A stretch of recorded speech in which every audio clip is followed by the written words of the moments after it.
காந்தியவாதி சசி பெருமாள் யார்? மதுவிலக்கு கோரி அவர் நடத்திய போராட்டங்கள் என்னென்ன என்பதை பற்றி இப்பொழுது பார்க்கலாம்.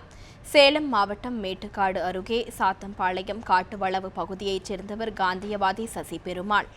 59 வயதான அவர் சேலம் மாவட்டம் இளம்பிள்ளை பகுதியில் உள்ள அரசு உயர்நிலைப் பள்ளியில் 6ஆம் வகுப்பு வரை படித்தவர். பூரண மதுவிலக்கு கோரி 30 ஆண்டுகளாக போராட்டங்களை மேற்கொண்டு வந்தவர் 2009ஆம் ஆண்டு சேலம் சென்னை வரை 400 கிலோமீட்டர் தொலைவிற்கு மது ஒழிப்பு பாத யாத்திரையை மேற்கொண்டார்.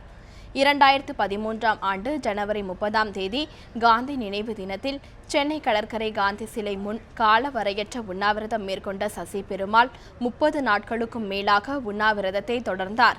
2014ஆம் ஆண்டு டிசம்பர் 23 முதல் 29ஆம் தேதி வரை மது இல்லா இந்தியா என்ற தீப ஒளிச்சுடர் ஏந்தி திருப்பூரில் அவர் நடத்திய தொடர் போராட்டம் அனைவரின் கவனத்தையும் ஈர்த்தது.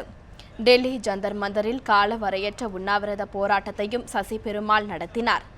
மது விலக்குத்துறையை மது விற்பனைத்துறை என்று மாற்றிவிடலாம் என்று விமர்சித்து வந்த சசி பெருமாள் மதுவிலக்கை அமல்படுத்த தொடர் போராட்டங்களையும் பிரச்சாரங்களையும் மேற்கொண்டு பலமுறை கைதானவர்.